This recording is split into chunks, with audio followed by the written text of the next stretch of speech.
Le contrat social, livre 3. Avant de parler des diverses formes de gouvernement, tâchons de fixer le sens précis de ce mot qui n'a pas encore été fort bien expliqué. Chapitre 1er. Du gouvernement en général. J'avertis le lecteur que ce chapitre doit être lu posément et que je ne sais pas l'art d'être clair pour qui ne veut pas être attentif. Toute action libre a deux causes qui concourent à la produire. L'une morale, savoir la volonté qui détermine l'acte, l'autre physique, savoir la puissance qui l'exécute. Quand je marche vers un objet, il faut premièrement que j'y veuille aller. En second lieu, que mes pieds m'y portent. Qu'un paralytique veuille courir, qu'un homme agile ne le veuille pas, tous deux resteront en place. Le corps politique a les mêmes mobiles. On y distingue de même la force et la volonté. Celle-ci sous le nom de puissance législative, l'autre sous le nom de puissance exécutive. Rien ne s'y fait ou ne doit s'y faire sans leur concours. Nous avons vu que la puissance législative appartient au peuple et ne peut appartenir qu'à lui. Il est aisé de voir, au contraire, par les principes ci-devant établis, que la puissance exécutive ne peut appartenir à la généralité comme législatrice ou souveraine, parce que cette puissance ne consiste qu'en des actes particuliers qui ne sont point du ressort de la loi, ni par conséquent de celui du souverain, dont tous les actes ne peuvent être que des lois. Il faut donc à la force publique un agent propre qui la réunisse et la mette en œuvre selon les directions de la volonté générale, qui servent à la communication de l'État et du souverain, qui fasse en quelque sorte dans la personne publique ce que fait dans l'homme l'union de l'âme et du corps. Voilà quelle est, dans l'État, la raison du gouvernement, confondu mal à propos avec le souverain, dont il n'est que le ministre. Qu'est-ce donc que le gouvernement ? Un corps intermédiaire établi entre les sujets et le souverain pour leur mutuelle correspondance, chargé de l'exécution des lois et du maintien de la liberté, tant civile que politique. Les membres de ce corps s'appellent magistrats ou rois, c'est-à-dire gouverneurs, et le corps entier porte le nom de prince. Ainsi, ceux qui prétendent que l'acte par lequel un peuple se soumet à des chefs n'est point un contrat ont grand raison. Ce n'est absolument qu'une commission, un emploi dans lequel, simple officier du souverain, ils exercent en son nom le pouvoir dont il les a fait dépositaires et qu'il peut limiter, modifier et reprendre quand il lui plaît. L'aliénation d'un tel droit étant incompatible avec la nature du corps social et contraire au but de l'association. J'appelle donc gouvernement ou suprême administration l'exercice légitime de la puissance exécutive et prince ou magistrat l'homme ou le corps chargé de cette administration. C'est dans le gouvernement que se trouvent les forces intermédiaires, dont les rapports composent celui du tout au tout ou du souverain à l'État. On peut représenter ce dernier rapport par celui des extrêmes d'une proportion continue, dont la moyenne proportionnelle est le gouvernement. Le gouvernement reçoit du souverain les ordres qu'il donne au peuple, et pour que l'État soit dans un bon équilibre, il faut, tout compenser, qu'il y ait égalité entre le produit ou la puissance du gouvernement pris en lui-même et le produit ou la puissance des citoyens qui sont souverains d'un côté et sujets de l'autre. De plus, on ne saurait altérer aucun des trois termes sans rompre un instant la proportion. Si le souverain veut gouverner, ou si le magistrat veut donner des lois, ou si les sujets refusent d'obéir, le désordre succède à la règle. La force et la volonté n'agissent plus de concert, et l'état dissous tombe ainsi dans le despotisme ou dans l'anarchie. Enfin, comme il n'y a qu'une moyenne proportionnelle entre chaque rapport, il n'y a non plus qu'un bon gouvernement possible dans un État, mais comme 1000 événements peuvent changer les rapports d'un peuple, non seulement différents gouvernements peuvent être bons à divers peuples, mais au même peuple en différents temps. Pour tâcher de donner une idée des divers rapports qui peuvent régner entre ces deux extrêmes, je prendrai pour exemple le nombre du peuple, comme un rapport plus facile à exprimer. Supposons que l'État soit composé de 10 000 citoyens. Le souverain ne peut être considéré que collectivement et encore.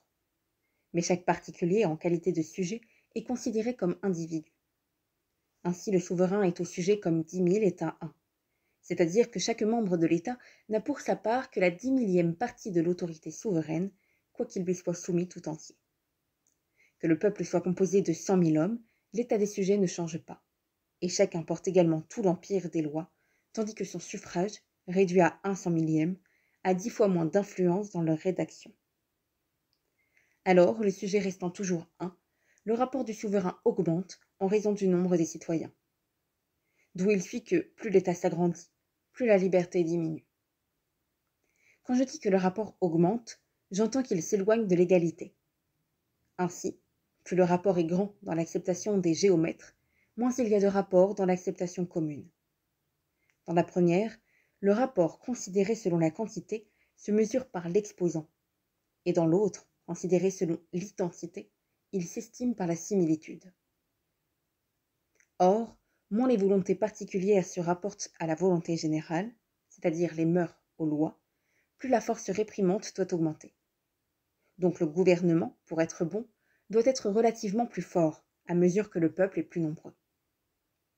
D'un autre côté, l'agrandissement de l'État, donnant aux dépositaires de l'autorité publique plus de tentations et de moyens d'abuser de leur pouvoir, plus le gouvernement doit avoir de force pour contenir le peuple, plus le souverain doit en avoir à son tour pour contenir le gouvernement.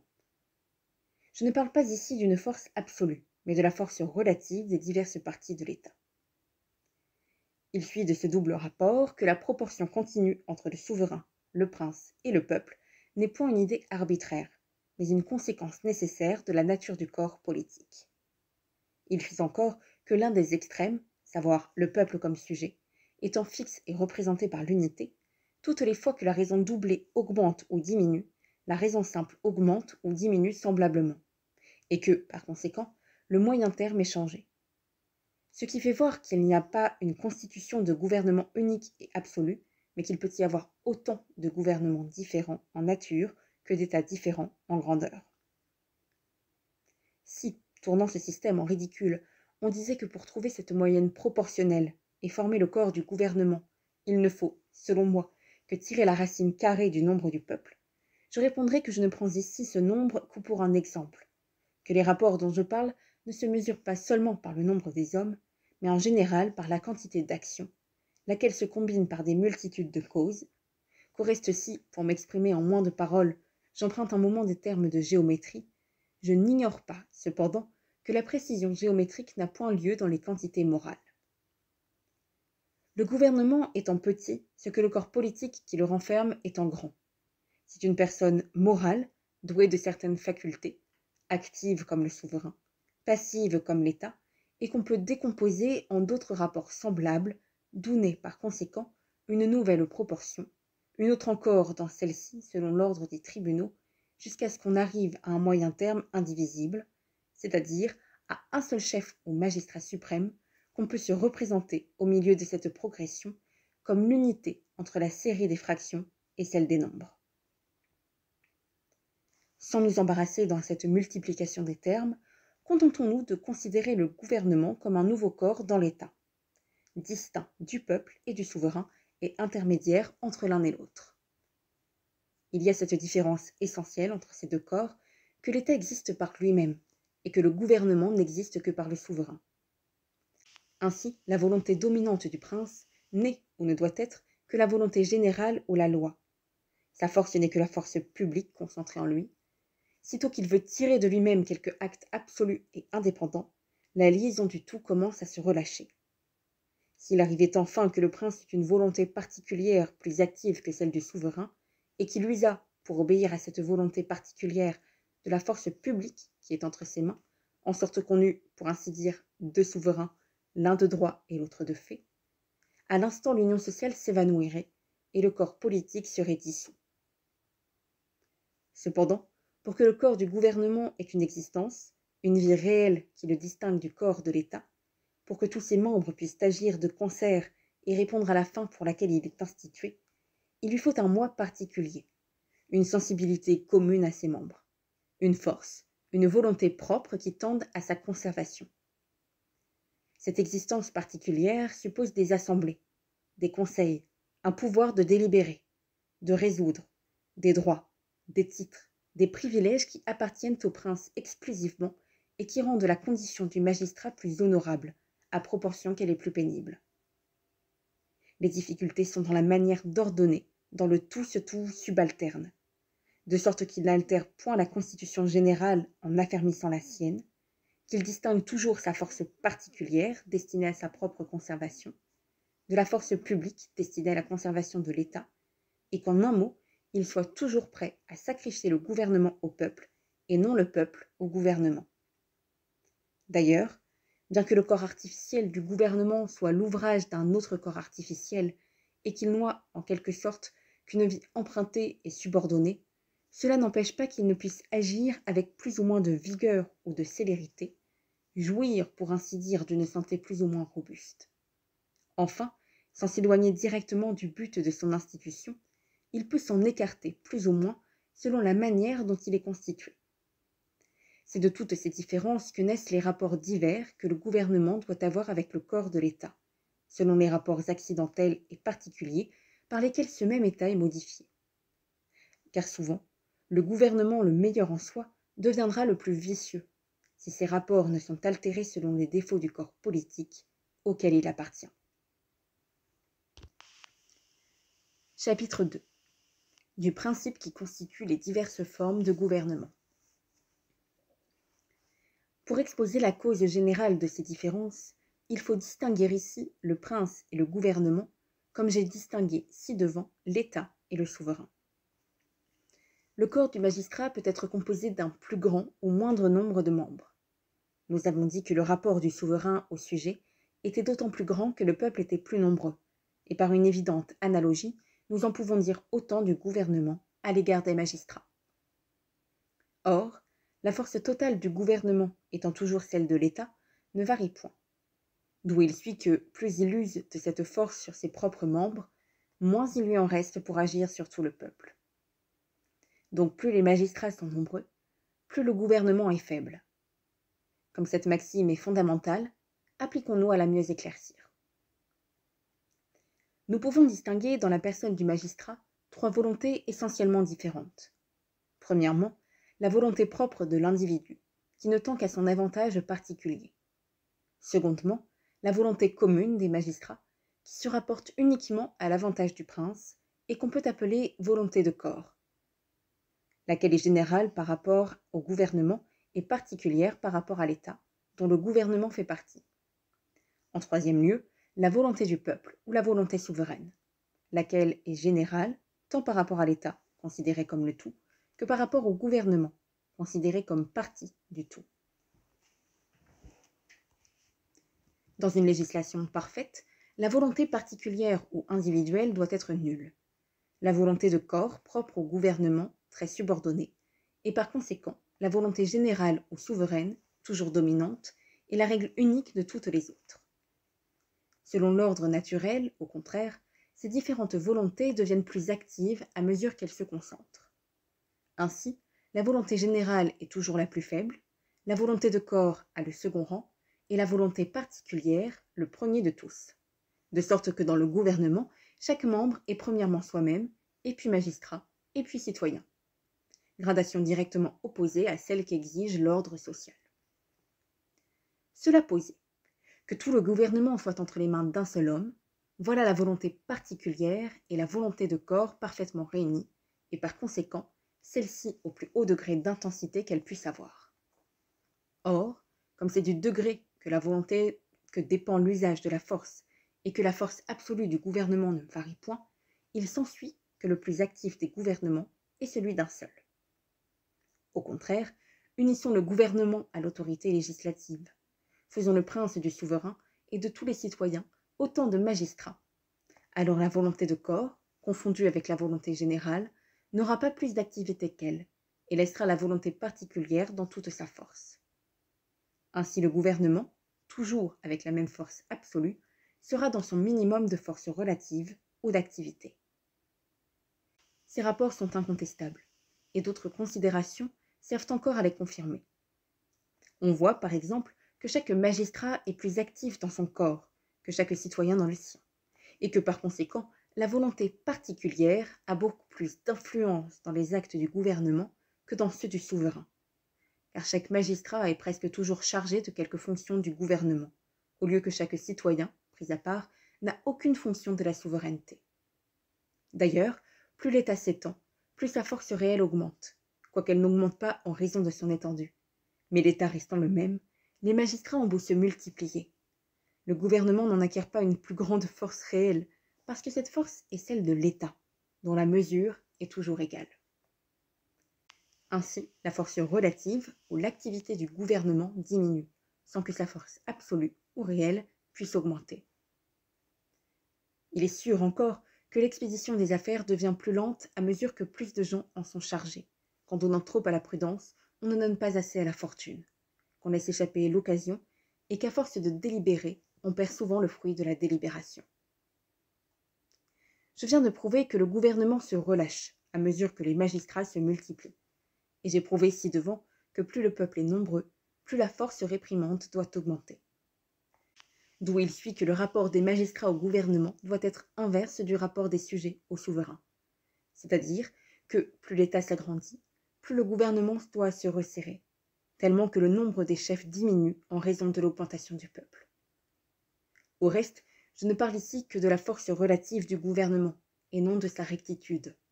Car, au contraire, plus le magistrat est nombreux, plus la volonté de corps se rapproche de la volonté générale. Au lieu que sous un magistrat unique, cette même volonté de corps n'est, comme je l'ai dit, qu'une volonté particulière. Ainsi, l'on perd d'un côté ce qu'on peut gagner de l'autre, et l'art du législateur est de savoir fixer le point où la force et la volonté du gouvernement, toujours en proportion réciproque, se combinent dans le rapport le plus avantageux à l'État. Chapitre 3. Division des gouvernements. On a vu dans le chapitre précédent pourquoi l'on distingue les diverses espèces ou formes de gouvernement par le nombre des membres qui les composent. Il reste à voir dans celui-ci comment se fait cette division. Le souverain peut, en premier lieu, commettre le dépôt du gouvernement à tout le peuple ou à la plus grande partie du peuple, en sorte qu'il y ait plus de citoyens magistrats que de citoyens simples particuliers. On donne à cette forme de gouvernement le nom de démocratie. Ou bien, il peut resserrer le gouvernement entre les mains d'un petit nombre, en sorte qu'il y ait plus de simples citoyens que de magistrats, et cette forme porte le nom d'aristocratie. Enfin, il peut concentrer tout le gouvernement dans les mains d'un magistrat unique, dont tous les autres tiennent leur pouvoir. Cette troisième forme est la plus commune, et s'appelle monarchie ou gouvernement royal. On doit remarquer que toutes ces formes, ou du moins les deux premières, sont susceptibles de plus ou de moins, et ont même une assez grande latitude, car la démocratie peut embrasser tout le peuple ou se resserrer jusqu'à la moitié. L'aristocratie, à son tour, peut de la moitié du peuple se resserrer jusqu'au plus petit nombre indéterminément. La royauté, même, est susceptible de quelques partages. Sparte eut constamment 2 rois par sa constitution, et l'on a vu dans l'Empire romain jusqu'à 8 empereurs à la fois, sans qu'on pût dire que l'Empire fût divisé. Ainsi, il y a un point où chaque forme de gouvernement se confond avec la suivante, et l'on voit que, sous 3 seules dénominations, le gouvernement est réellement susceptible d'autant de formes diverses que l'État a de citoyens. Il y a plus. Ce même gouvernement pouvant à certains égards se subdiviser en l'autre partie, l'une administrée d'une manière et l'autre d'une autre, il peut résulter de ces 3 formes combinées une multitude de formes mixtes, dont chacune est multipliable par toutes les formes simples. On a de tout temps beaucoup disputé sur la meilleure forme de gouvernement, sans considérer que chacune d'elles est la meilleure en certains cas et la pire en d'autres. Si dans les différents États le nombre de magistrats suprêmes doit être en raison inverse de celui des citoyens, il s'ensuit qu'en général, le gouvernement démocratique convient aux petits, l'aristocratique aux médiocres et le monarchique aux grands. Cette règle se tire immédiatement du principe. Mais comment compter la multitude de circonstances qui peuvent fournir des exceptions ?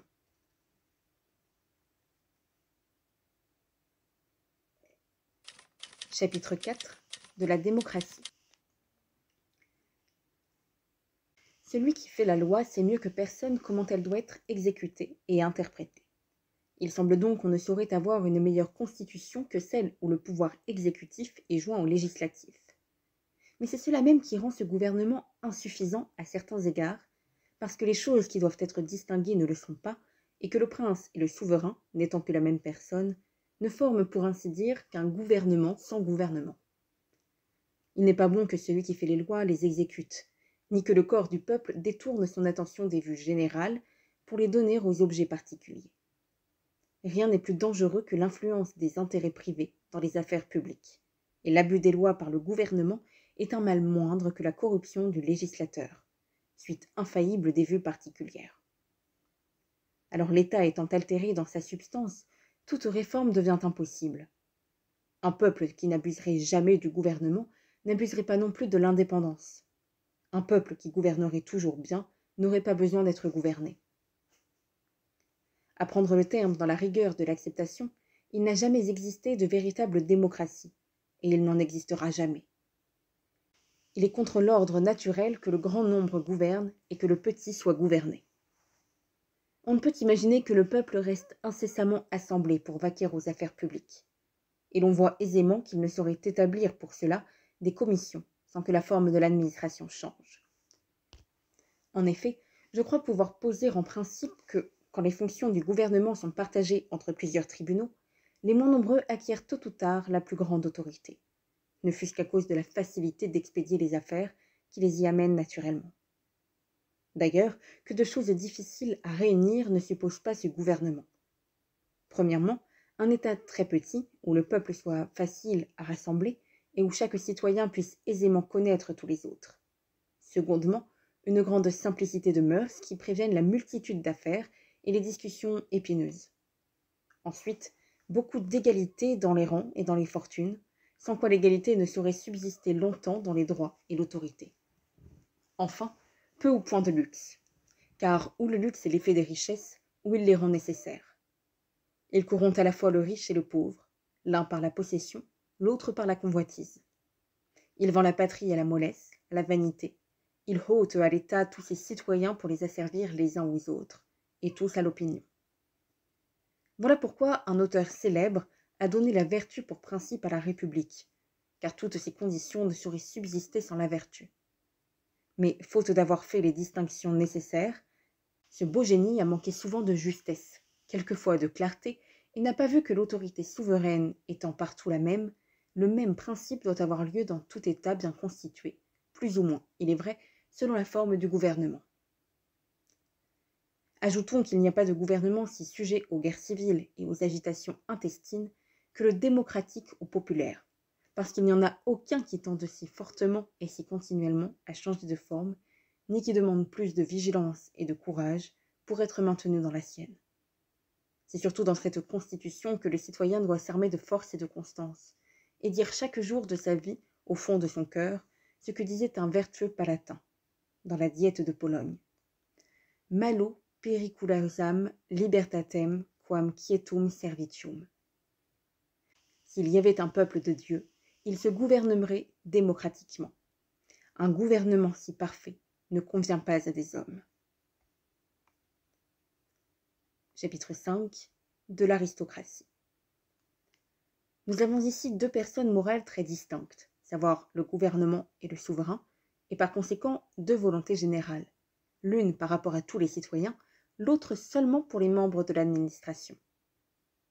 Ainsi, bien que le gouvernement puisse régler sa police intérieure comme il lui plaît, il ne peut jamais parler au peuple qu'au nom du souverain, c'est-à-dire au nom du peuple même, ce qu'il ne faut jamais oublier. Les premières sociétés se gouvernèrent aristocratiquement. Les chefs des familles délibéraient entre eux des affaires publiques. Les jeunes gens cédaient sans peine à l'autorité de l'expérience. De là, les noms de prêtres, d'anciens, de sénat, de gérontes. Les sauvages de l'Amérique septentrionale se gouvernent encore ainsi, et très bien gouvernés. Mais à mesure que l'inégalité d'institution l'emporta sur l'inégalité naturelle, la richesse ou la puissance fut préférée à l'âge, et l'aristocratie devint élective. Enfin, la puissance transmise avec les biens du père aux enfants, rendant les familles patriciennes, rendit le gouvernement héréditaire, et l'on vit des sénateurs de 20 ans. Il y a donc trois sortes d'aristocratie: naturelle, élective, héréditaire. La première ne convient qu'à des peuples simples. La troisième est le pire de tous les gouvernements. La deuxième est le meilleur. C'est l'aristocratie proprement dite. Outre l'avantage de la distinction des deux pouvoirs, elle a celui du choix de ses membres. Car dans le gouvernement populaire, tous les citoyens naissent magistrats, mais celui-ci les borne à un petit nombre, et ils ne le deviennent que par élection. Moyen par lequel la probité, les lumières, l'expérience et toutes les autres raisons de préférence et d'estime publique sont autant de nouveaux garants qu'on sera sagement gouverné. De plus, les assemblées se font plus commodément. Les affaires se discutent mieux, s'expédient avec plus d'ordre et de diligence. Le crédit de l'État est mieux soutenu chez l'étranger par de vénérables sénateurs que par une multitude inconnue ou méprisée. En un mot, c'est l'ordre le meilleur et le plus naturel que les plus sages gouvernent la multitude quand on est sûr qu'ils la gouverneront pour son profit et non pour le leur. Ils ne font point multiplier en vain les ressorts, ni faire avec 20 000 hommes ce que 100 hommes choisis peuvent encore faire mieux. Mais il faut remarquer que l'intérêt de corps commence à moins diriger ici la force publique sur la règle de la volonté générale, et qu'une autre pente inévitable enlève aux lois une partie de la puissance exécutive.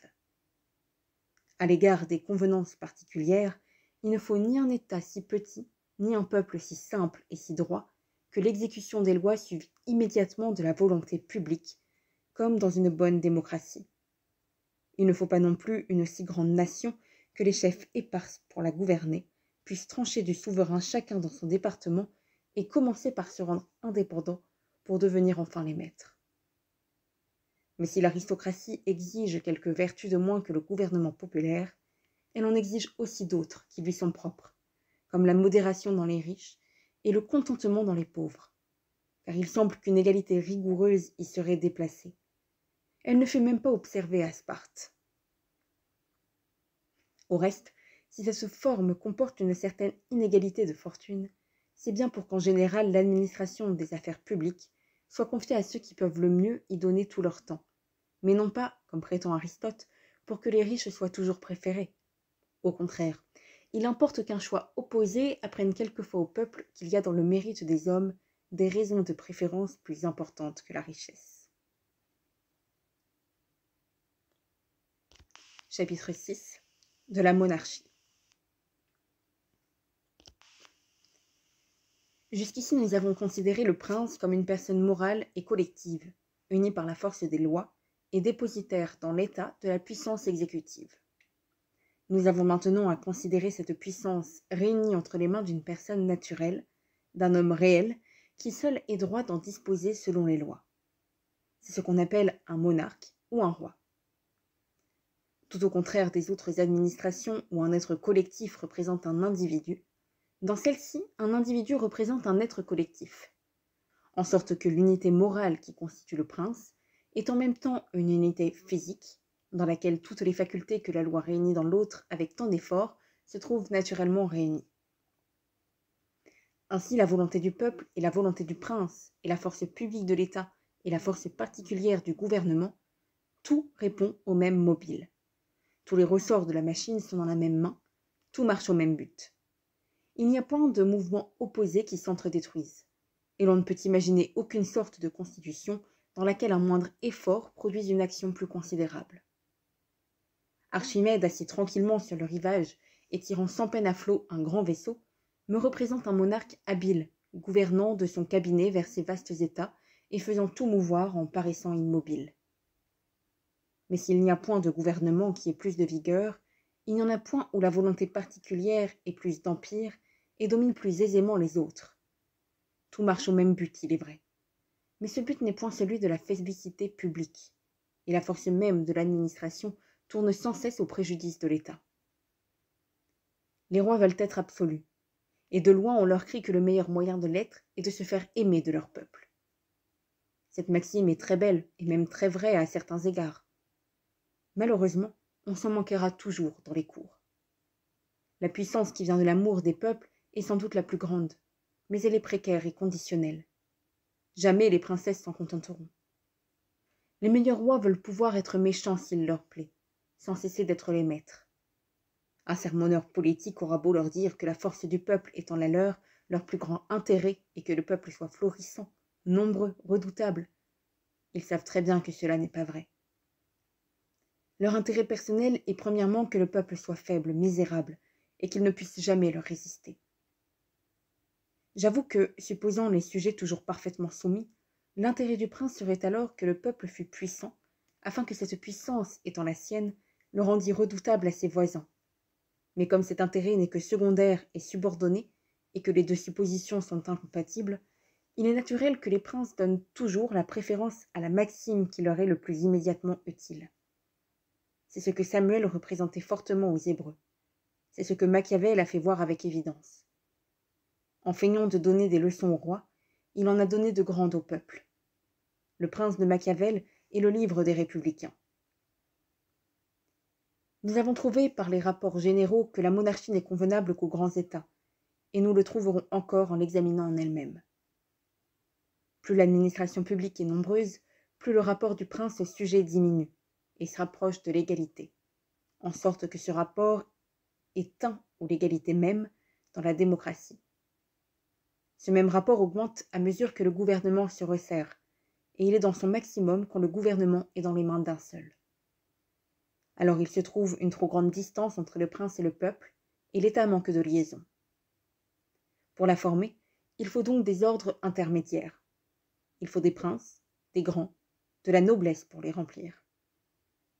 Or, rien de tout cela ne convient à un petit État, que ruinent tous ses degrés. Mais s'il est difficile qu'un grand État soit bien gouverné, il l'est beaucoup plus qu'il soit bien gouverné par un seul homme, et chacun soit ce qu'il arrive quand le roi se donne des substituts. Un défaut essentiel et inévitable, qui mettra toujours le gouvernement monarchique au-dessous du républicain, est que dans celui-ci, la voie publique n'élève presque jamais aux premières places que des hommes éclairés et capables, qui les remplissent avec honneur, au lieu que ceux qui parviennent dans les monarchies ne sont le plus souvent que de petits brouillons, de petits fripons, de petits intrigants, à qui les petits talents qui font dans les cours parvenir aux grandes places ne servent qu'à montrer au public leur ineptie aussitôt qu'ils y sont parvenus.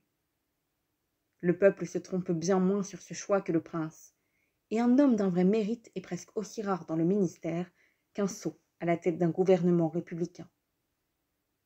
Aussi, quand par quelque heureux hasard un de ces hommes nés pour gouverner prend le timon des affaires dans une monarchie presque abîmée par ces tas de jolis régisseurs, on est tout surpris des ressources qu'il trouve, et cela fait époque dans un pays. Pour qu'un État monarchique puisse être bien gouverné, il faudrait que sa grandeur ou son étendue fût mesurée aux facultés de celui qui gouverne. Il est plus aisé de conquérir que de régir. Avec un levier suffisant, d'un doigt, on peut ébranler le monde. Mais pour le soutenir, il faut les épaules d'Hercule. Pour peu qu'un État soit grand, le prince est presque toujours trop petit. Quand au contraire, il arrive que l'État est trop petit pour son chef, ce qui est très rare, il est encore mal gouverné, parce que le chef, suivant toujours la grandeur de ses vues, oublie les intérêts des peuples, et ne les rend pas moins malheureux par l'abus des talents qu'il a de trop, qu'un chef borné par le défaut de ce qui lui manque. Il faudrait, pour ainsi dire, qu'un royaume s'étendît ou se resserrât à chaque règne, selon la portée du prince, au lieu que les talents d'un sénat, ayant des mesures plus fixes. L'État peut avoir des bornes constantes, et l'administration n'allait pas moins bien.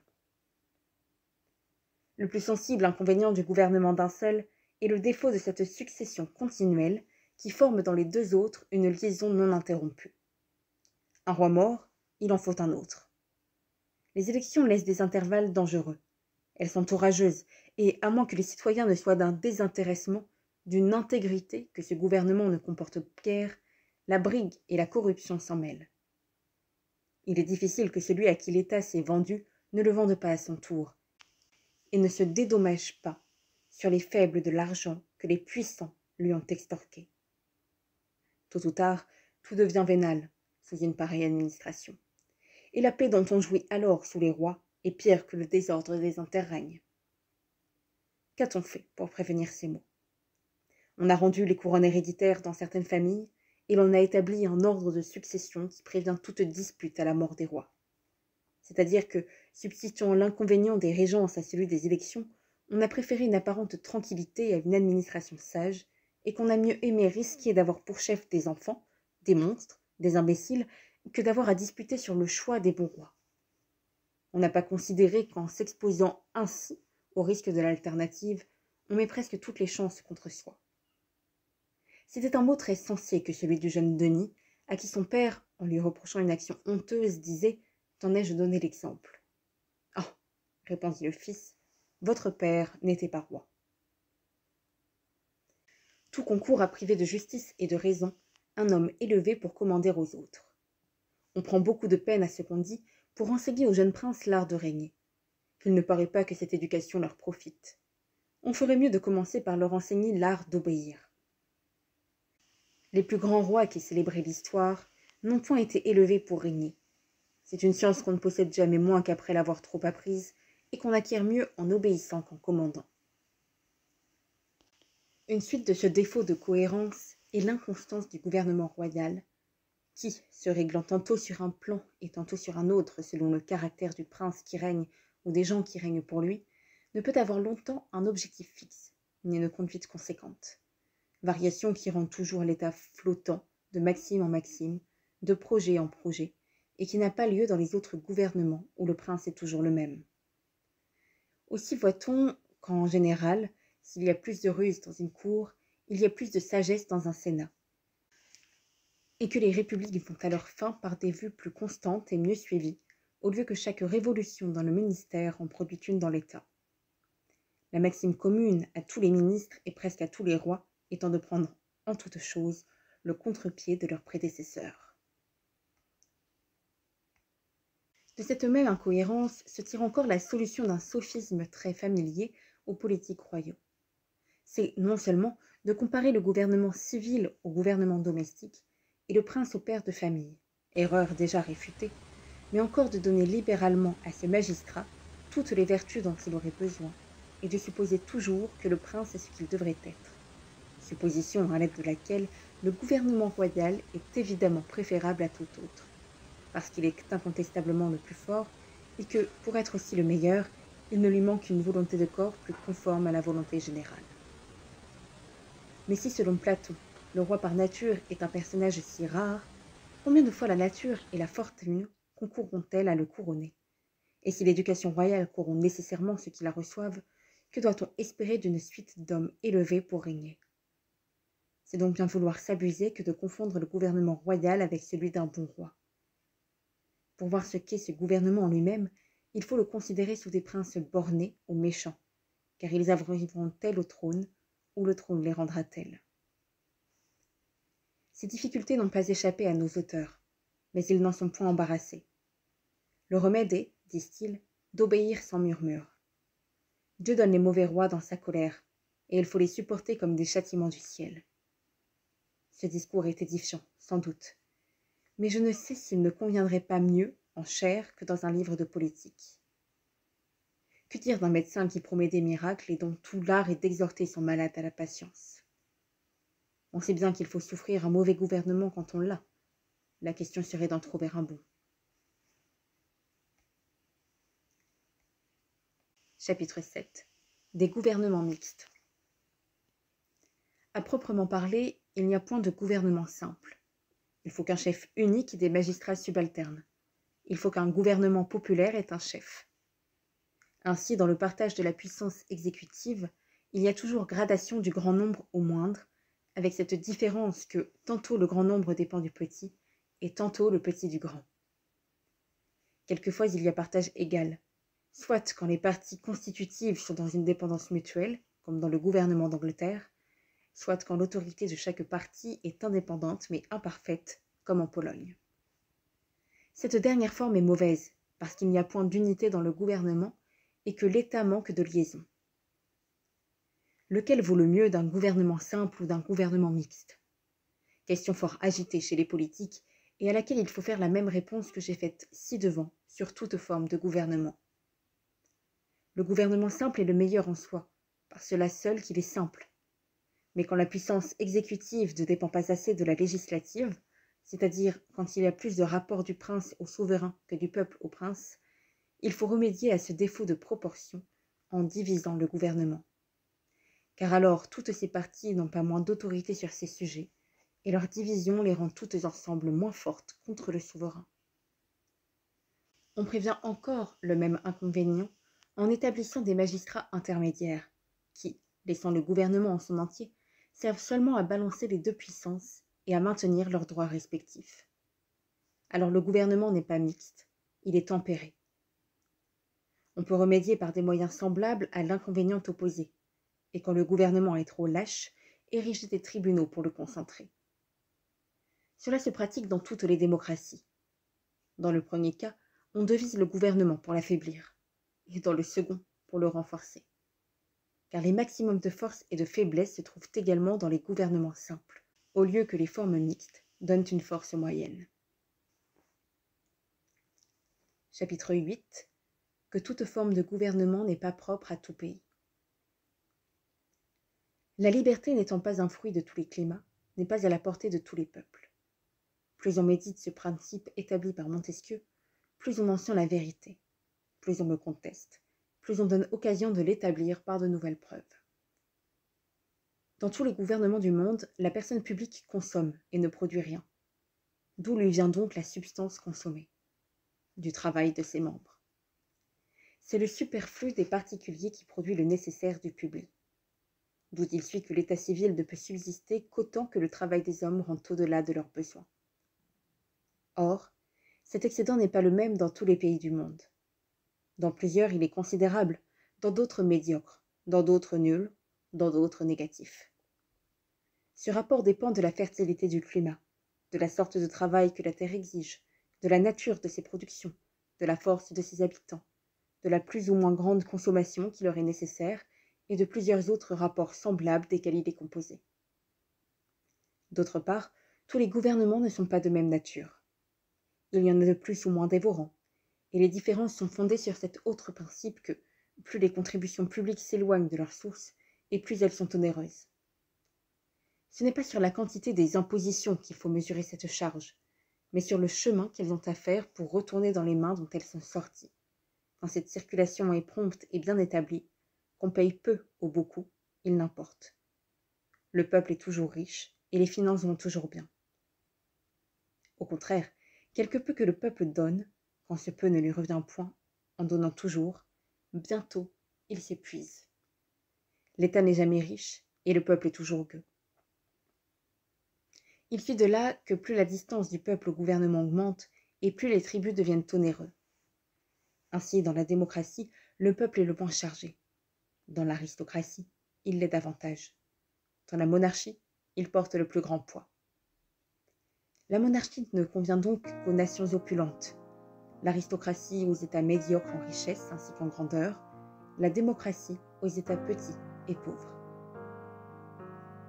En effet, plus on y réfléchit, plus on trouve en ceci de différence entre les États libres et les monarchiques.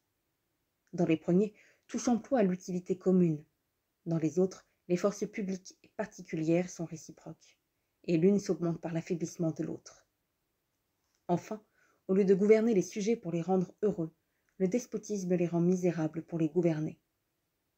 Voilà donc dans chaque climat des causes naturelles sur lesquelles on peut assigner la forme de gouvernement à laquelle la force du climat l'entraîne, et dire même quelle espèce d'habitant il doit avoir.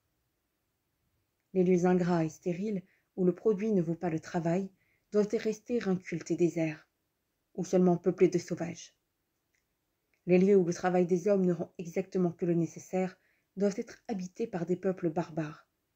Toute politie y serait impossible. Les lieux où l'excès du produit sur le travail est médiocre conviennent aux peuples libres. Ceux où le terroir abondant et fertile donne beaucoup de produits pour peu de travail veulent être gouvernés monarchiquement, pour consommer par le luxe du prince l'excès du superflu des sujets. Car il vaut mieux que cet excès soit absorbé par le gouvernement que dissipé par les particuliers. Il y a des exceptions, je le sais, mais ces exceptions même confirment la règle, en ce qu'elles produisent tôt ou tard des révolutions qui ramènent les choses dans l'ordre de la nature. Distinguons toujours les lois générales des causes particulières, lui peuvent en modifier l'effet. Quand tout le Midi serait couvert de républiques et tout le Nord d'États despotiques, il n'en serait pas moins vrai que par l'effet du climat, le despotisme convient aux pays chauds, la barbarie aux pays froids et la bonne politie aux régions intermédiaires. Je vois encore qu'en accordant le principe, on pourra disputer sur l'application. On pourra dire qu'il y a des pays froids très fertiles et des méridionaux très ingrats. Mais cette difficulté n'en est une que pour ceux qui n'examinent pas la chose dans tous ses rapports. Il faut, comme je l'ai déjà dit, compter ceux des travaux, des forces, de la consommation, etc. Supposons que de 2 terrains égaux, l'un rapporte 5 et l'autre 10. Si les habitants du premier consomment 4 et ceux du dernier 9, l'excès du premier produit sera 1/5 et celui du second 1/10. Le rapport de ces deux excès étant donc inverse de celui des produits, le terrain qui ne produira que 5 donnera un superflu double de celui du terrain qui produira 10. Mais il n'est pas question d'un produit double, et je ne crois pas que personne ose mettre en général la fertilité des pays froids en égalité même avec celle des pays chauds. Toutefois, supposons cette égalité. Laissons, si l'on veut, en balance l'Angleterre avec la Sicile et la Pologne avec l'Égypte. Plus au midi, nous aurons l'Afrique et les Indes, plus au nord, nous n'aurons plus rien. Pour cette égalité de produits, quelle différence dans la culture? En Sicile, il ne faut que gratter la terre. En Angleterre, que de soins pour la labourer. Or, là où il faut plus de bras pour donner le même produit, le superflu doit être nécessairement moindre. Considérez, outre cela, que la même quantité d'hommes consomme beaucoup moins dans les pays chauds. Le climat demande qu'on y soit sobre pour se porter bien. Les Européens qui veulent y vivre comme chez eux périssent tous de dysenterie et d'indigestion. Nous sommes des chardins, des bêtes carnassières, des loups en comparaison des Asiatiques. Quelques-uns attribuent la sobriété des Persans à ce que leur pays est moins cultivé. Et moi je crois au contraire que leur pays abonde moins en denrées, parce qu'il en faut moins aux habitants. Si leur frugalité, continue-t-il, était un effet de la disette du pays, il n'y aurait que les pauvres qui mangeraient peu, au lieu que c'est généralement tout le monde, et on mangerait plus ou moins en chaque province, selon la fertilité du pays, au lieu que la même sobriété se trouve par tout le royaume. Ils se louent fort de leur manière de vivre, disant qu'il ne faut que regarder leur teint pour reconnaître combien elle est plus excellente que celle des chrétiens. En effet, le teint des Persans est uni. Ils ont la peau belle, fine et polie, au lieu que le teint des Arméniens, leurs sujets qui vivent à l'européenne, est rude, couperosé, et que leurs corps sont gros et pesants. Plus on approche de la ligne, plus les peuples vivent de peu. Ils ne mangent presque pas de viande. Le riz, le maïs, le couscous, le mil, la cassave sont leurs aliments ordinaires. Il y a aux Indes des millions d'hommes dont la nourriture ne coûte pas un sou par jour. Nous voyons en Europe même des différences sensibles pour l'appétit entre les peuples du Nord et ceux du Midi. Un Espagnol vivra 8 jours du dîner d'un Allemand. Dans les pays où les hommes sont plus voraces, le luxe se tourne aussi vers les choses de consommation. En Angleterre, il se montre sur une table chargée de viande. En Italie, on vous régale de sucre et de fleurs. Le luxe des vêtements offre encore des semblables différences. Dans les climats où les changements des saisons sont prompts et violents, on a des habits meilleurs et plus simples. Dans ceux où l'on ne s'habille que pour la parure, on y cherche plus d'éclat que d'utilité.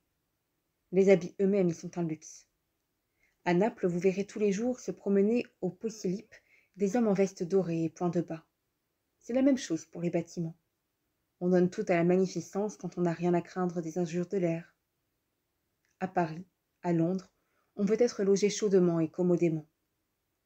À Madrid, on a des salons superbes, mais point de fenêtres qui ferment, et l'on couche dans des nids à rats. Les aliments sont beaucoup plus substantiels et succulents dans les pays chauds. C'est une troisième différence qui ne peut manquer d'influer sur la seconde. Pourquoi mange-t-on tant de légumes en Italie? Parce qu'ils y sont bons, nourrissants, d'excellent goût. En France, où ils ne sont nourris que d'eau, ils ne nourrissent point et sont presque comptés pour rien sur les tables. Ils n'occupent pourtant pas moins de terrain et coûtent du moins autant de peine à cultiver. C'est une expérience faite que les bleds de Barbarie, d'ailleurs inférieurs à ceux de France, rendent beaucoup plus en farine, et que ceux de France, à leur tour, rendent plus que les bleds du Nord. D'où l'on peut inférer qu'une gradation semblable s'observe généralement dans la même direction de la ligne au pôle. Or, n'est-ce pas un désavantage visible d'avoir dans un produit égal une moindre quantité d'aliments? À toutes ces différentes considérations, j'en puis ajouter une qui en découle et qui les fortifie. c'est que les pays chauds ont moins besoin d'habitants que les pays froids, et pourraient en nourrir davantage, ce qui produit un double superflu, toujours à l'avantage du despotisme. Plus le même nombre d'habitants occupe une grande surface, plus les révoltes deviennent difficiles, parce qu'on ne peut se concerter ni promptement ni secrètement, et qu'il est toujours facile au gouvernement d'éventer les projets et de couper les communications. Mais plus un peuple nombreux se rapproche, moins le gouvernement peut usurper sur le souverain. Les chefs délibèrent aussi sûrement dans leur chambre que le prince dans son conseil, et la foule s'assemble aussitôt dans les places que les troupes dans leur quartier. L'avantage d'un gouvernement tyrannique est donc en ceci d'agir à grande distance. À l'aide des points d'appui qu'il se donne, sa force augmente haut, loin comme celle des leviers. Celle du peuple, au contraire, n'agit que concentrée. Elle s'évapore et se perd en s'étendant comme l'effet de la poudre éparse à terre et qui ne prend feu que grain à grain. Les pays les moins peuplés sont ainsi les plus propres à la tyrannie. Les bêtes féroces ne règnent que dans les déserts. Chapitre 9. Des signes d'un bon gouvernement. Quand donc on demande absolument quel est le meilleur gouvernement, on fait une question insoluble, comme indéterminée, ou, si l'on veut, elle a autant de bonnes solutions qu'il y a de combinaisons possibles dans les positions absolues et relatives des peuples. Mais si l'on demandait à quel signe on peut connaître qu'un peuple donné est bien ou mal gouverné, ce serait autre chose, et la question de fait pourrait se résoudre. Cependant, on ne la résout point, parce que chacun veut la résoudre à sa manière. Les sujets vantent la tranquillité publique, les citoyens la liberté des particuliers. L'un préfère la sûreté des possessions, et l'autre celle des personnes. L'un veut que le meilleur gouvernement soit le plus sévère, l'autre soutient que c'est le plus doux. Celui-ci veut qu'on punisse les crimes, et celui-là qu'on les prévienne. L'un trouve beau qu'on soit craint des voisins, l'autre aime mieux qu'on en soit ignoré. L'un est content quand l'argent circule, l'autre exige que le peuple ait du pain. Quand même on conviendrait sur ces points et d'autres semblables, en serait-on plus avancé? Les quantités morales manquant de mesures précises, fut-on d'accord sur le signe? Comment l'être sur l'estimation? Pour moi, je m'étonne toujours qu'on méconnaisse un signe aussi simple, ou qu'on ait la mauvaise foi de n'en pas convenir. Quelle est la fin de l'association politique? C'est la conservation et la prospérité de ses membres. Et quel est le signe le plus sûr qu'ils se conservent et prospèrent? C'est leur nombre et leur population. N'allez donc pas chercher ailleurs ce signe si disputé.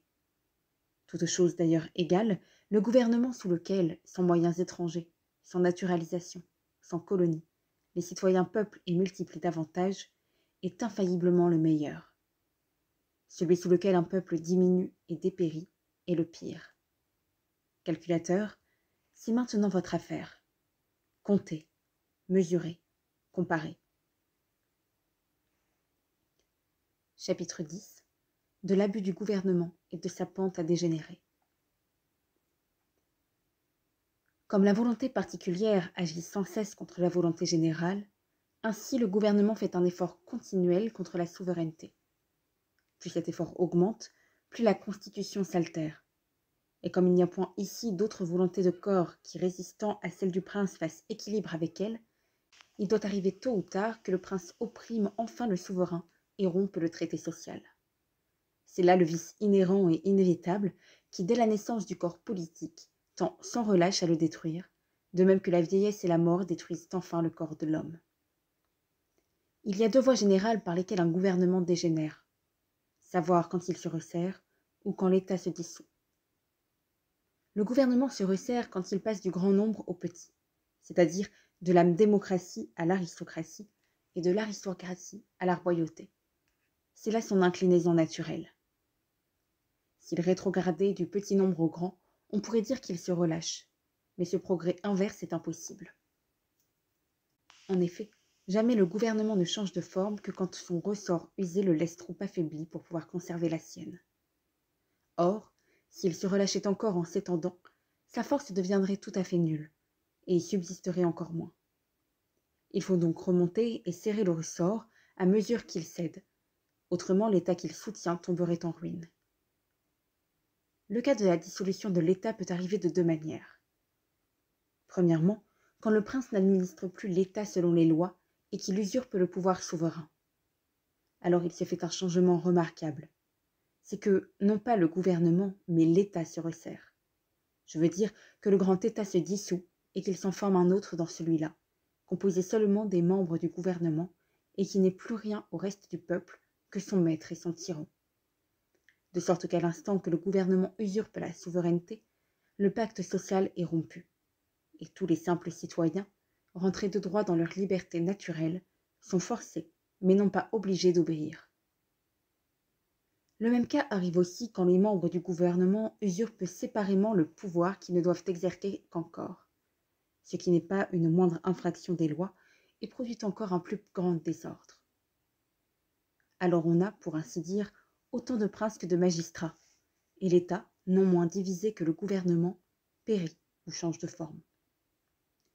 Quand l'État se dissout, l'abus du gouvernement, quel qu'il soit, prend le nom commun d'anarchie.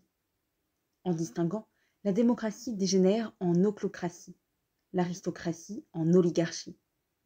J'ajouterai que la royauté dégénère en tyrannie, mais ce dernier mot est équivoque et demande explication. Dans le sens vulgaire, un tyran est un roi qui gouverne avec violence et sans égard à la justice et aux lois.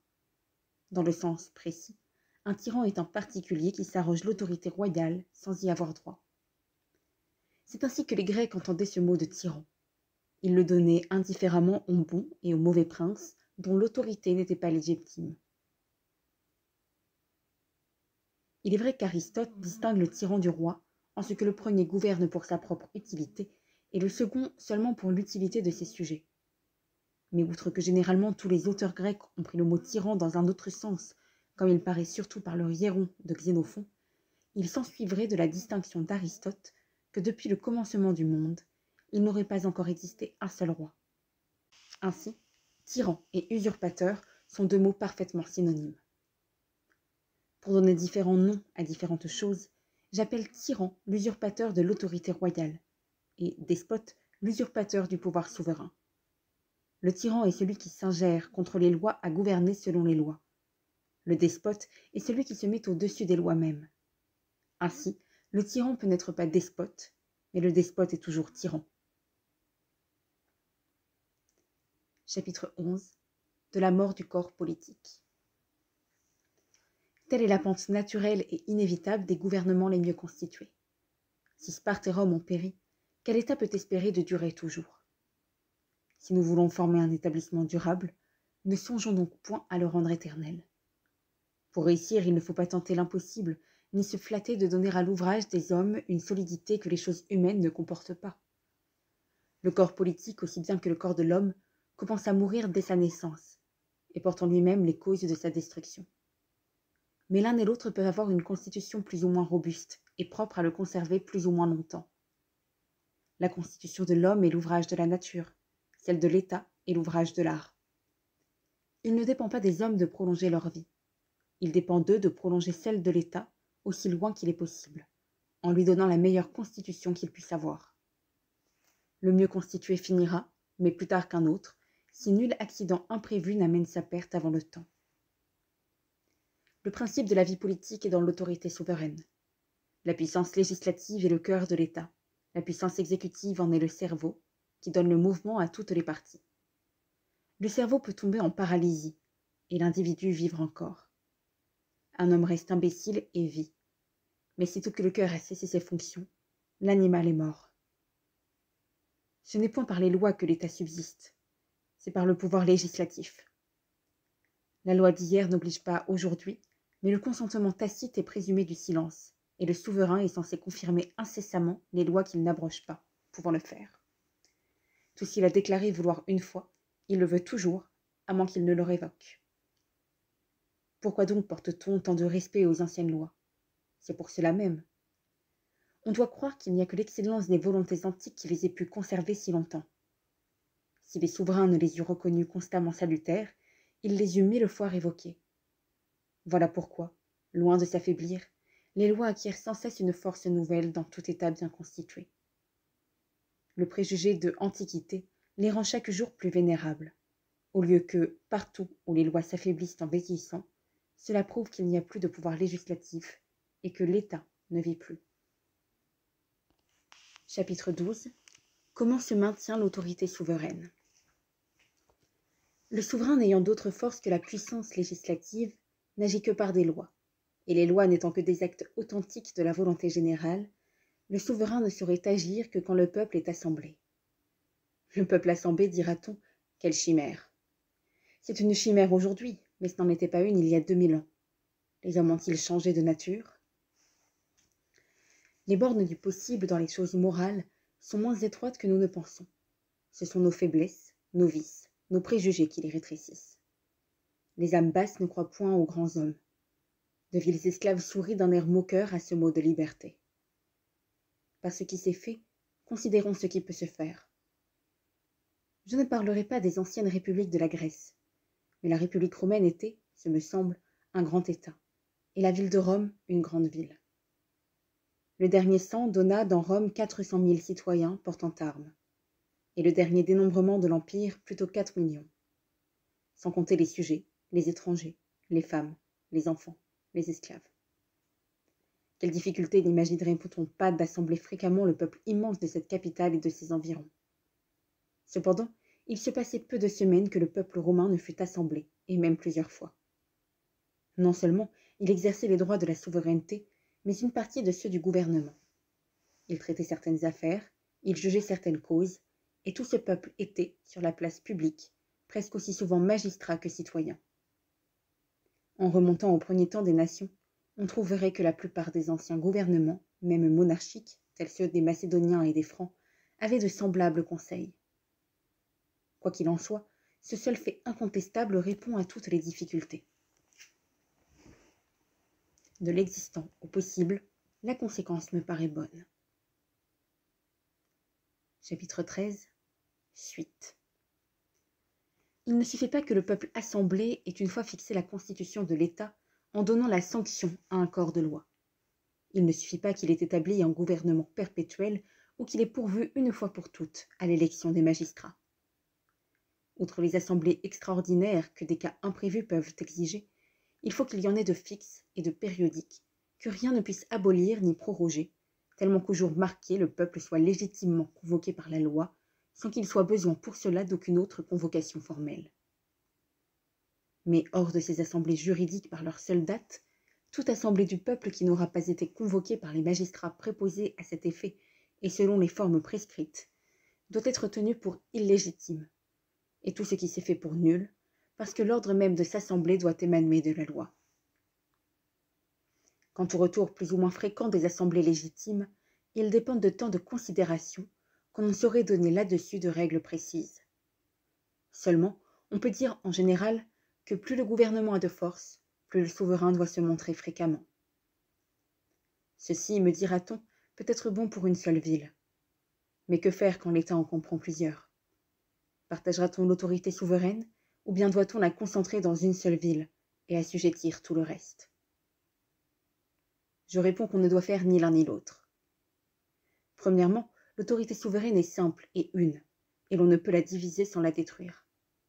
En second lieu, une ville non plus qu'une nation ne peut être légitimement sujette d'une autre, parce que l'essence du corps politique est dans l'accord de l'obéissance et de la liberté, et que les mots de sujet et de souverain sont des corrélations identiques dont l'idée se réunit sous le seul mot de citoyen. Je réponds encore que c'est toujours un mal d'unir plusieurs villes en une seule cité, et que, voulant faire cette union, l'on ne doit pas se flatter d'en éviter les inconvénients naturels. Il ne faut point objecter l'abus des grands États à celui qui n'en veut que de petits. Mais comment donner aux petits États assez de force pour résister aux grands? Comme jadis les villes grecques résistèrent aux grands rois, et comme plus récemment la Hollande et la Suisse ont résisté à la maison d'Autriche. Toutefois, si on ne peut réduire l'État à de justes bornes, il reste encore une ressource. C'est de n'y point souffrir de capital, de faire siéger le gouvernement alternativement dans chaque ville, et d'y rassembler aussi tour à tour les États du pays. Peuplez également le territoire, étendez-y partout les mêmes droits, portez-y partout l'abondance et la vie. C'est ainsi que l'État deviendra tout à la fois le plus fort et le mieux gouverné qu'il soit possible. Souvenez-vous que les murs des villes ne se forment que du débris des maisons des champs. À chaque palais que je vois élevé dans la capitale, je crois voir mettre en masure tout un pays. Chapitre 14. Suite. À l'instant que le peuple est légitimement assemblé encore souverain, toute juridiction du gouvernement cesse. La puissance exécutive est suspendue, et la personne du dernier citoyen est aussi sacrée et inviolable que celle du premier magistrat. Parce qu'où se trouve le représenté, il n'y a plus de représentant. La plupart des tumultes qui s'élevèrent à Rome dans les comices vinrent d'avoir ignoré ou négligé cette règle. Les consuls, alors, n'étaient que les présidents du peuple, les tribuns, de simples orateurs. Le Sénat n'était rien du tout. Ces intervalles de suspension, où le prince reconnaît ou doit reconnaître un supérieur actuel, lui ont toujours été redoutables, et ces assemblées du peuple, qui sont égides du corps politique et le frein du gouvernement, ont été de tout temps horreur des chefs. Aussi n'épargne-t-il jamais ni soins, ni objections, ni difficultés, ni promesses pour en rebuter les citoyens. Quand ceux-ci sont avares, lâches, pusillanimes, plus amoureux du repos que de la liberté, ils ne tiennent pas longtemps contre les efforts redoublés du gouvernement. C'est ainsi que, la force résistante augmentant sans cesse, l'autorité souveraine s'évanouit à la fin, et que la plupart des cités tombent et périssent avant le temps. Mais entre l'autorité souveraine et le gouvernement arbitraire, il s'introduit quelquefois un pouvoir moyen dont il faut parler.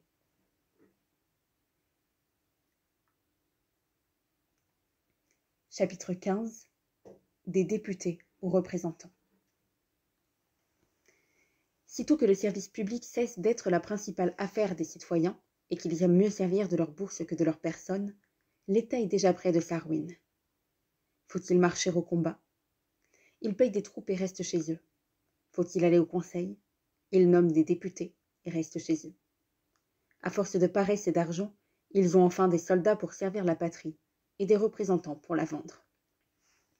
C'est le tracas du commerce et des arts, c'est la vie d'intérêt du gain, c'est la mollesse et l'amour des commodités qui changent les services personnels en argent. On cède une partie de son profit pour l'augmenter à son aise. Donnez de l'argent, et bientôt vous aurez des fers. Ce mot de finance est un mot d'esclave. Il est inconnu dans la cité. Dans un État vraiment libre, les citoyens font tout avec leurs bras et rien avec de l'argent. Loin de payer pour s'exempter de leurs devoirs, ils paieraient pour les remplir eux-mêmes. Je suis bien loin des idées communes. Je crois les corvées moins contraires à la liberté que les taxes.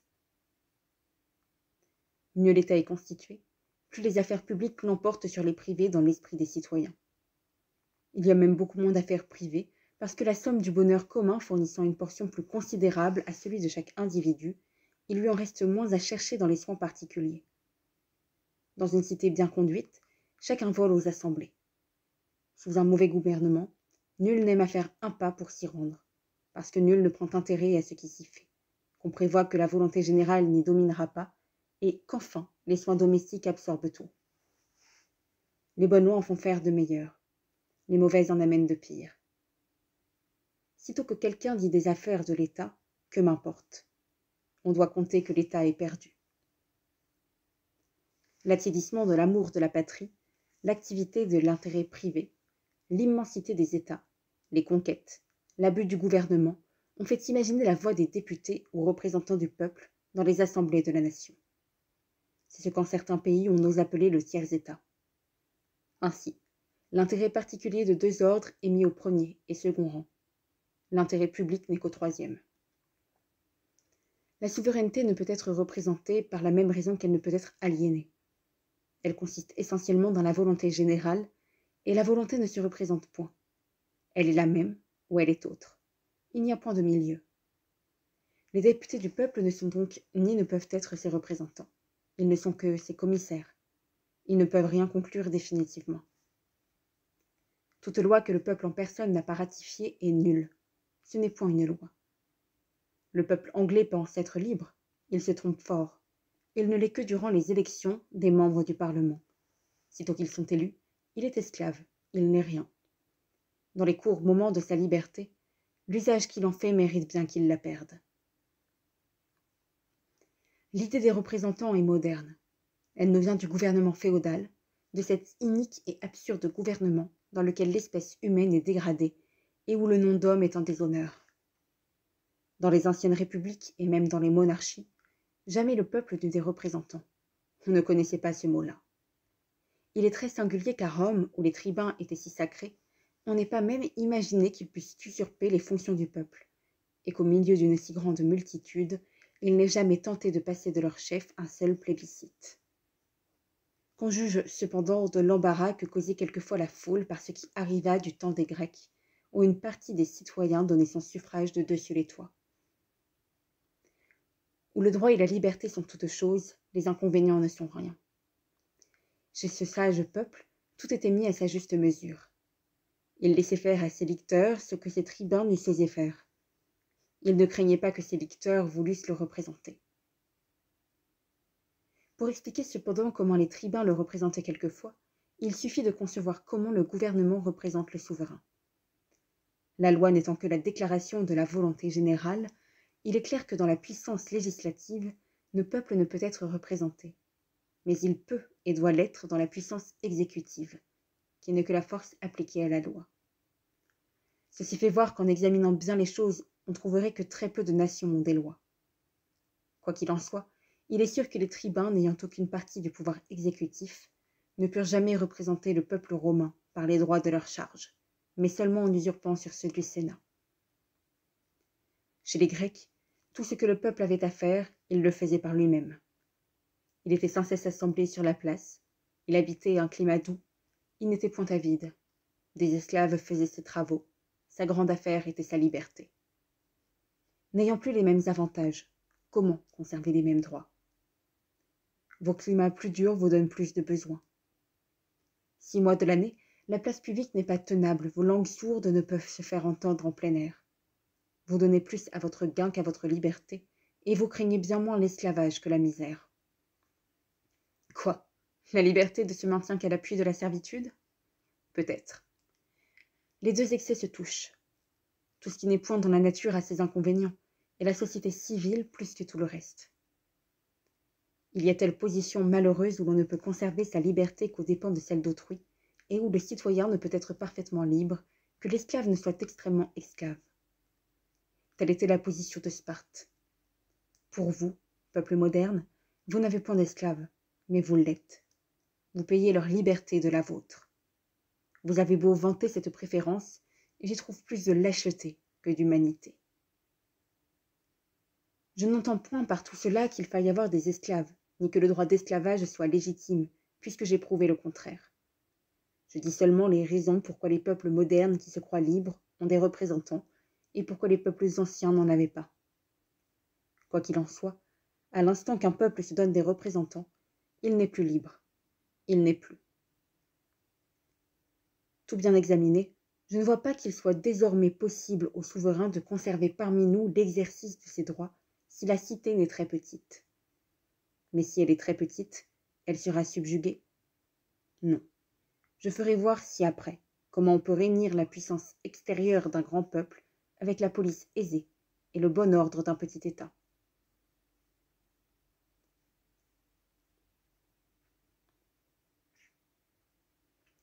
Chapitre 16. Que l'institution du gouvernement n'est point un contrat.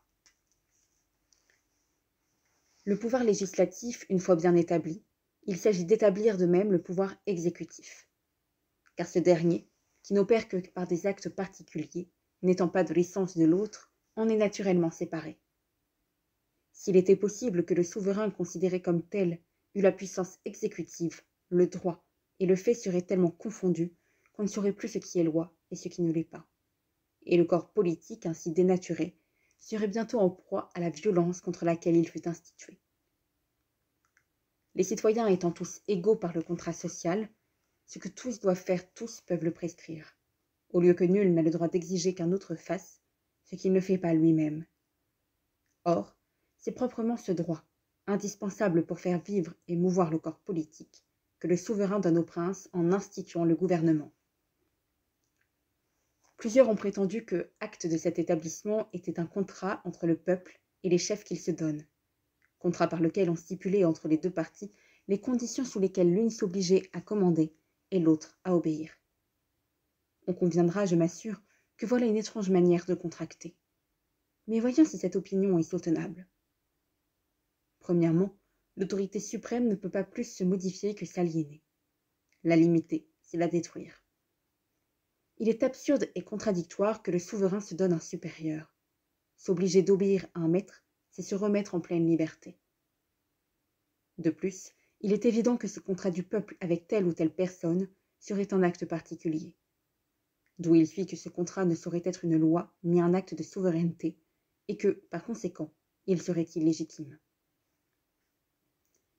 On voit encore que les parties contractantes seraient entre elles sous la seule loi de nature et sans aucun garant de leurs engagements réciproques, ce qui répugne de toute manière à l'état civil.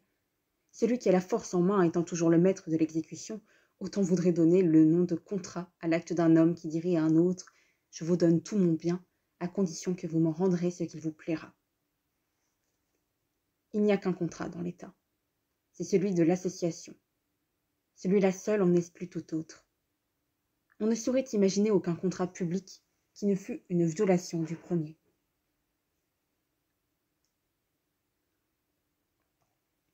Chapitre 17 de l'institution du gouvernement. Sous quelle idée faut-il donc concevoir l'acte par lequel le gouvernement est institué? Je remarquerai d'abord que cet acte est complexe ou composé de deux autres, savoir l'établissement de la loi et exécution de la loi. Par le premier, le souverain statue qu'il y aura un corps de gouvernement établi sous telle ou telle forme, et il est clair que cet acte est une loi. Par le second, le peuple nomme les chefs qui seront chargés du gouvernement établi. Or, cette nomination étant un acte particulier n'est pas une seconde loi, mais seulement une suite de la première et une fonction du gouvernement. La difficulté est d'entendre comment on peut avoir un acte de gouvernement avant que le gouvernement existe, et comment le peuple qui n'est que souverain ou sujet peut devenir prince ou magistrat dans certaines circonstances. C'est encore ici que se découvre une de ces étonnantes propriétés du corps politique, par lesquelles il concilie des opérations contradictoires en apparence. Car celle-ci se fait par une conversion subite de la souveraineté en démocratie, en sorte que, sans aucun changement sensible et seulement par une nouvelle relation de tous à tous, les citoyens, devenus magistrats, passent des actes généraux aux actes particuliers et de la loi à l'exécution. Ce changement de relation n'est point une subtilité de spéculation sans exemple dans la pratique.